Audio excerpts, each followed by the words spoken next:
Alvin! Don't even do that.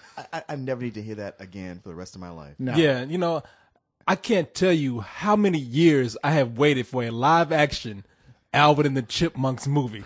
Yeah, right. Zero? No, Yeah. I feel like for this one, let me be clear here, people. Leon took this one on his own, and I feel like we should be like cradling him in his arms with like bloody bandages all over him as he gasped out his final breath. It sucked. I know. It was funny because he's looking like, who's with me? Who's going to go see it? We're like, hell no, I ain't going to see that. Right. It's one So, of those things where somebody's supposed to step forward and everybody step back except me. So my question is, why the hell did you go see this? Because you motherfuckers all punked out and left me alone. Because you bastards all punked out and left me alone. I mean, what kind of excuse is that for you? I got to fly to New York and they already bought my ticket. That's lame, man. You're not true to the cause. I guess I did kind of tell you to go see it too, didn't I? Yeah, that was that. And Cyrus couldn't wake up. Man, that's weak. Well, it is kind of weak, I admit, but I was actually awake. I just didn't want to go. Well, I don't want anybody ever questioning my loyalty ever again. Okay.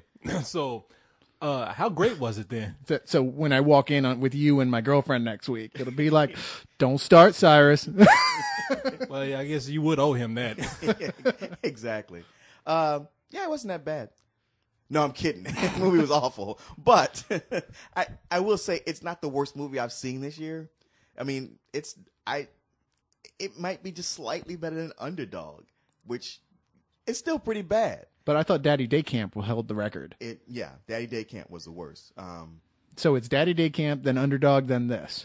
Yeah, but like this and Underdog are you'd have to do a photo finish between the two of them. I mean, it's Jason Lee again, which, man... That's right. Jason Lee did a voice in Underdog. Yeah, he was the voice of Underdog. Damn. I mean, it's like ever since he did The Incredibles, he's just like, hey, I just make family films now. Although I'm sure, Xenu and the Church of Scientology is the ones telling him to do this. They had Tom Cruise make that flop, Lions for Lambs, so now he's... Okay, anyway. At least Beck hasn't put out a children's album yet. I'm sure that's coming. Damn, Beck is a Scientologist? Yeah, you didn't know that? They're getting them all now. Damn, man. Half the cast of the 70s show. It's like pod people. It's like the invasion of the body snatchers. It's funny, man, because you hear about you got a celebrity, you think he's so cool, and then once you hear he's a Scientologist, those cool points just go me. Yeah. So are you listening to Hollywood?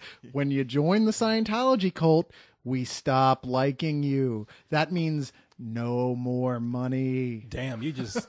I know, man. You gonna bring the wrath of you gonna bring the wrath of Xenu down on us right now. I know. You just cursed us, man, because when the second coming of Xenu happens, we ain't gonna be there. So the thanks. coming of Tan. Whatever, man. I got his noodly appendage on my side. Bring it. But anyway, okay. Back to the movie, Alvin and the Chipmunks. There's really no reason to make this movie other than the fact that they're running out of licensed properties to make movies of. And, Jason Lee is Dave Seville, failed songwriter who discovers talking chipmunks at his front door. Okay, let me just ask you. Now, see, this is the reason why I wanted to see a live-action Alvin and the Chipmunks. What powers do they possess that make them talk? Yeah, I mean, is it a Teenage Mutant Ninja Turtles type of effect? Yeah, the chemicals fall on them? Here's the beauty of this. Okay, it starts out with them talking in their tree, and it gets cut down to be a Christmas tree. And it's the one Christmas tree in a field where no other trees are Christmas trees. That never happens. But anyway, they show up at his door, and he's freaked out that these are talking chipmunks. And he's asking, like, so can all animals talk? And they're like, no. Why would you ask something like that? Oh, okay. And they never address it ever again. Are you serious? So dead serious. Like they just figured like there's no way we can come up with a rational explanation for this. So we'll just move along. Oh, really? So the government doesn't come in and start doing experiments on the chipmunks' vocal cords to figure out what's going on? No, but David Cross, as a record producer, decides to make albums and put them on tour. I thought they were baby chuds myself. That would have been a good idea. That would have been a good get movie. my pad and write that down. Yeah. So you know what what this movie turns into is an indictment of the record industry and what they do to young stars, making, when you get a hit record and you got to be everywhere all the time and you're exhausted and you got a record producer pushing you to do that. But so what? I mean, they're getting out this message through talking badly animated chipmunks. I mean, I don't know how effective that's going to be. So even the Chipmunks didn't look cool? Man, okay, it's very obvious. Like, they didn't have much of a budget to do this. I mean, I don't know, like, because there's been talk about putting this film up against the other animated films this year for the Oscar.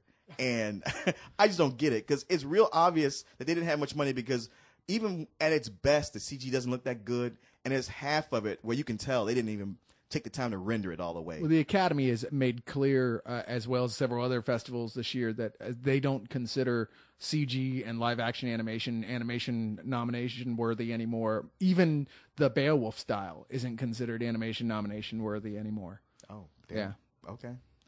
Well, See, I thought Alvin and the Chipmunks was going to be like the second biggest CG animation event of the year after Beowulf. Jerry Bruckheimer's Alvin. well, it's easily the animated chipmunk event of the year. Wait a minute, say that again? It's easily the animated chipmunk event of the year. I'll Hell take yeah. it. You know, that's about the most I can say. But like, not only can you tell like it cheaps out there, but they do like montages. Like they did a montage like when Alvin and Chipmunks, when their record takes off, you're supposed to see the rise of them. And all they do is recycle footage you just saw for the last 30 minutes. I mean, and every so often they cut to some guys breakdancing outside on the cement. So it's like the flashback episode of like Family Ties or something like that, except it's in the length of the same movie. It's like, Right. remember earlier in the movie? Right, but it's that point where they're supposed to show the progression of their career, but they're just showing like all the stuff they did leading up to that point. Damn, that is cheap. Yeah. Oh, okay, well, you know, it's funny because that's a moneymaker right there. You can make any album a Chipmunk album if you just put it on the fast speed. Yeah, you can do it like on a cheap home computer nowadays. There's a thing where you can record in your mic and then speed it up and you sound just like Alvin. Well, that's how that started. You know, the original creator, Ross Bagadassarian, Bagaducci was yeah, something like that. He was Jewish? You know, he was just a guy, you know, who made novelty records. And he said he was working for a company that was about to go out of business. And he said, well, let me just play around and do something. And he, sped up his voice for all three Chipmunks, made a Christmas song. It sold gangbusters. And then, he made a whole industry out of it. He's definitely Jewish, man. Anybody could throw up the idea. It's like, man, paying these artists. Damn. Yeah, we ain't got to pay them. That'd be great. We'll just take them and speed their voices up and call them Chipmunks. But yeah, Jason Lee is very forced in this movie. Mm-hmm. I'm sure that doesn't shock you at all. The only person who's actually funny in it is David Cross, playing an asshole record producer. He just like finds ways to spin these phrases and make them funny and just increasingly be more of an asshole. But other than that, it's just nothing to it. Damn, Alvin didn't steal the show, man. Who were the voices of the Chipmunks? That's funny. Okay. Do either you guys know who Jesse McCartney is? Not a clue. No, Any hell relation no. to Paul? Wait a minute. What's that? Any relation to Paul? No, But he is a singer. He's a singer who's popular with the little kids. If you're into the Disney Channel, well, yeah, you might. He's sort of like the new Aaron Carter. I don't know who that is. I knew either. you were going to say that. Anyway. I know who Aaron Carter is. Okay. Yeah, Jesse McCartney is he's Pedophile. sort of the new Aaron Carter. And, he's the voice of Theodore. And Justin Long, Drew Barrymore's boyfriend, the guy from the Mac commercials, is the voice of Alvin. Aw, Justin. But it doesn't matter because when you hear him, you can't tell at all who did these voices. It could have been anybody. It could have been. yeah, I It guess could have been that's Theodore true. Roosevelt. Just with Alvin saying "bully" all the time. Instead of "Billy," it just wouldn't have made What's the point? a difference. Yeah. Why did they even give anybody a They should paycheck? even have given him credit. Yeah. Yeah, you could have got the janitor to do that. Yeah. Yeah, you know what? Fuck it. Why am I paying y'all? I can just speed up some voices and like put Chipmunks in your places. Oh, wait a minute. That's like crediting stuntmen in a cartoon. Wait a minute. Say what did you say? Wait a minute. But you wouldn't really do that to us, right? Say something. What do you mean say something?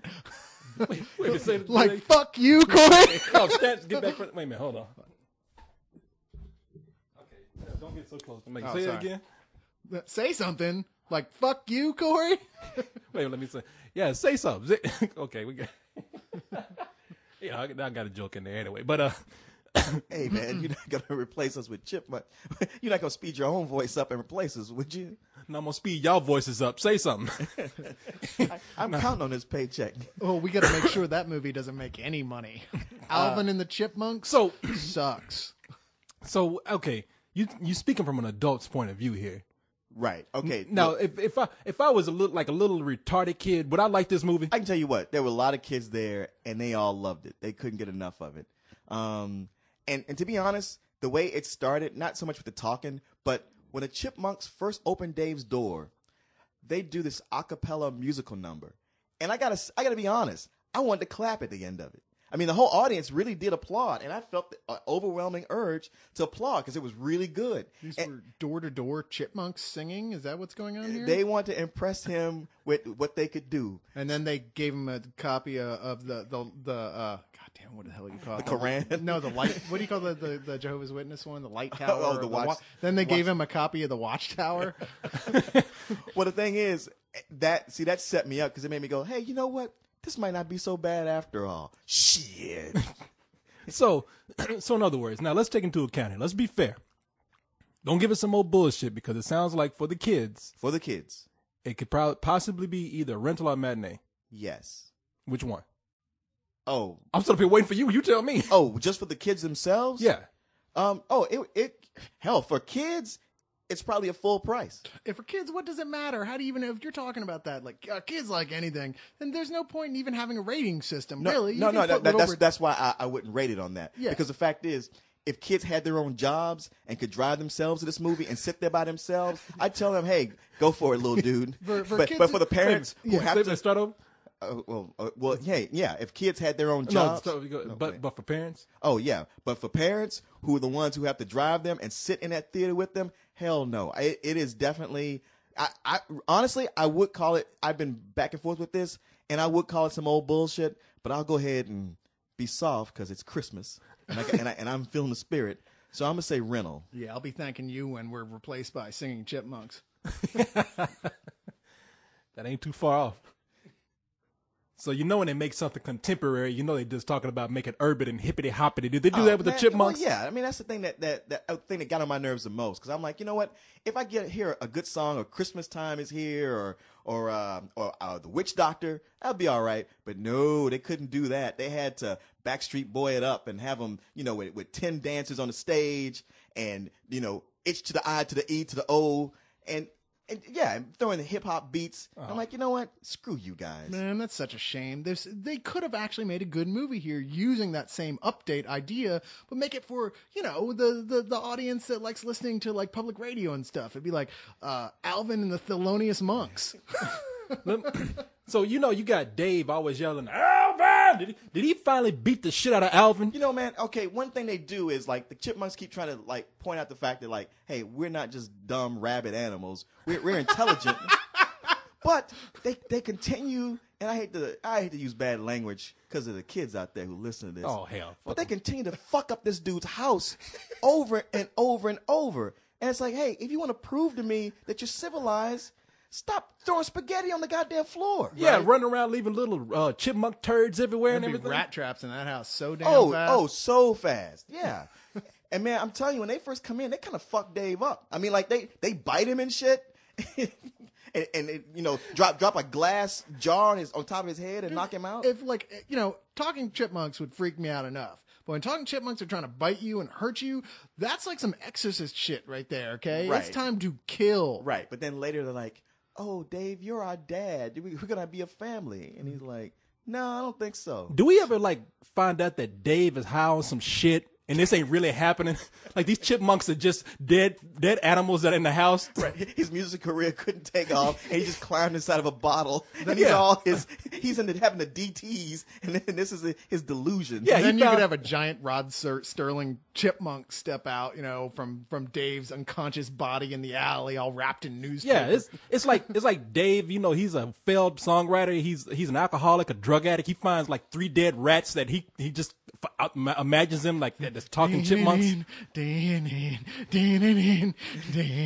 funny you say that because it makes me think of like the final climax of the movie, which is actually similar to that, and it's pretty funny. But of course, I can't ruin it for all the people. Oh, it's a fucking Chipmunks, man. How can you ruin this for anybody? God damn. What they got twisted in like what you call it, like 7 or something? M. Night Shyamalan presents Alvin and the Chipmunks. Hey man, it'll go down as one of the great endings, like the Planet of the Apes. Oh, okay, yeah, like the Sixth Sense or something, yeah. And they do further twist the knife by in the end credits.